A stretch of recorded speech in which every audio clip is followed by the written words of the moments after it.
Well, folks, a MAGA civil war has broken out over on Twitter or X, whatever you want to call it, because Elon Musk cannot take any criticism.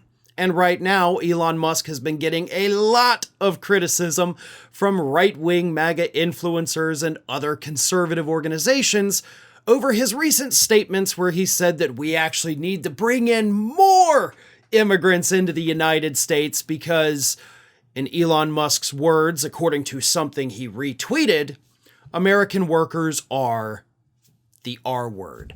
So Elon Musk does not have any love for American workers. He thinks we are all stupid and we simply can't do the jobs.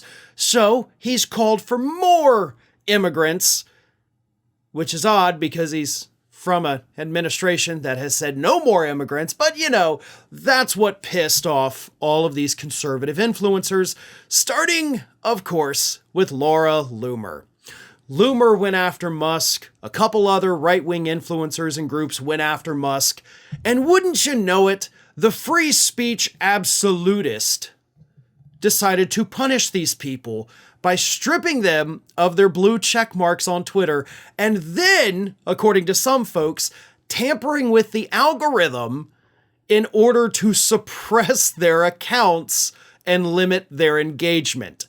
Now, that one, of course, is just alleged. It does appear to be that way, but we cannot prove definitively that Musk did it, but it kind of definitely looks like he did it. But here is what Loomer said in response to Musk's punishment. Musk has removed my blue checkmark on X because I dared to question his support for H-1B visas, the replacement of American tech workers by Indian immigrants, and I questioned his relationship with China. Looks like Elon Musk is going to be silencing me for supporting original Trump immigration policies. I have always been America first and a die-hard supporter of President Trump, and I believe that promises made should be promises kept. Donald Trump promises to remove the H-1B visa program, and I support his policy. Now, as one of Trump's biggest supporters, I'm having my free speech silenced by a tech billionaire for simply questioning the tech oligarchy. Elon has decided to retaliate by removing my blue check and demonetizing me. I guess he doesn't really believe in free speech after all. But it wasn't just Loomer. You also had New York Young Republican Club President Gavin Wax, InfoWars host Owen Schroyer, and the pro-Trump group Conservative PAC, who also lost their blue check marks. Loomer also wrote, right after Elon Musk called me a troll today, my account verification was taken away, my subscriptions were deactivated, and I was banned from being able to buy premium even though I was already paying for premium, clearly retaliation. Wax had this to say, my verification badge is now under review. Weird. Didn't change anything. Insane that blue checks are being removed from accounts that have been vocal in their criticism of the H-1B racket. Horrible look. I've supported Elon and X. Anyone who was at the New York Young Republicans Gala can attest that I dedicated a large portion of my speech to praising Elon. Sad. I didn't think leopards would eat my face, right? That's where you guys are at. Welcome to the club. Then you had Schroyer, again from InfoWars, who said, this feels like the beginning stages of censorship on X. It feels like early stage censorship on X. I love how he just repeated it twice. Then the Conservative PAC said, all of our influencers have now lost verification status as well as our own page. Our brand did nothing. We spoke out against HB1 visas, and it appears that Elon Musk intentionally shut us down. Is this the new status quo from America's most free social media platform? Yes. I'm sorry. I love it. I love every second of this. I love that you freaks are eating each other alive. And I love that you are now starting to realize that no, Elon Musk is not the free speech absolutist that he always claimed to be. Welcome to the world that the left has been living in ever since Elon Musk took over Twitter. We have seen journalists banned. People like Ken Klippenstein, who of course has been very critical of Elon Musk, banned. Of course, then reinstated. But yeah, welcome to the club. If you talk bad about Elon Musk on his platform, the free speech doesn't exist.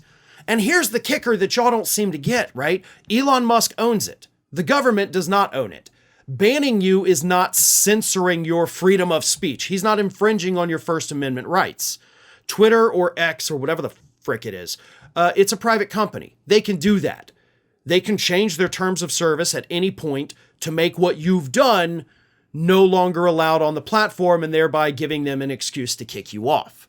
So they can do whatever the hell they want. They actually do have the legal right to do that. And that's something, of course, that we have been telling y'all for years. You just didn't want to believe it, and you wanted to claim that the government somehow was censoring you, even though it's not a government-owned entity. So again, they can do whatever the hell they want. It may not seem fair, but in the eyes of the law, totally fair. But this is what you get, right? You put all your eggs in one basket. You treated Elon Musk like he was your savior. Like, oh, Elon can do no wrong. We love you, Daddy Elon. And now look at you. Now look at you.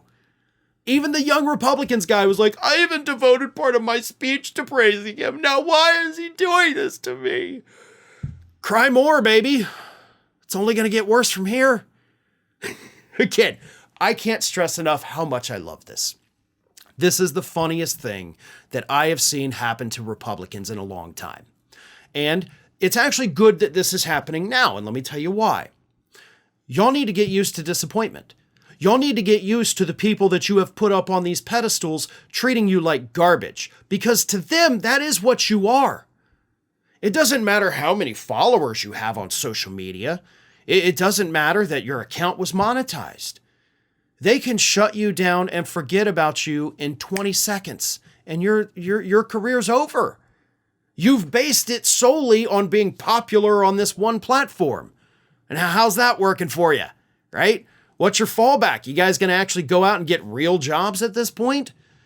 Kind of sad, but y'all deserve this. This is what happens when you put people on pedestals. And again, you better get used to the disappointment, because you're going to be living through 4 years of it with Donald Trump. He is not going to help you. He is not going to protect you. He is not going to be there for you when you need him the most. So disappointment is going to be a big part of your lives over the next 4 years. So again, it's good that it's starting now, just to kind of, get you a little used to what's coming over the next 4 years for you. Did you know that you might be missing out on wonderful content from me? I mean, you're here already because clearly you like what you see. So if you're not already, please do subscribe to the channel. Make sure you like the video, share them with your friends and family, but also follow me across the rest of the social media world. And it's not that hard to do. Whether it's X or Twitter, whatever you want to call it, Facebook, Instagram, TikTok, Threads, on every one of those platforms, you can find me at the username @FarronBalanced. Simple enough, right? So get on it. And if you don't feel like going to each one of those outlets individually, lucky for you, we have links in the description of this video to take you right to my pages across all of social media. So don't miss a minute. And while you're at it, make sure you're also subscribed to the Ring of Fire YouTube channel, which I have been hosting for many, many years now. We've got more than 1 million subscribers over there, and there is fresh content over there every single day of the week. So again, if you're not subscribed, subscribe to this channel, and while you're at it, go subscribe to Ring of Fire at youtube.com/The Ring of Fire and @FarronBalanced across every social media platform. That, of course, is not considered just a far-right hellscape. Well, maybe Twitter is, but that's a story for a different day.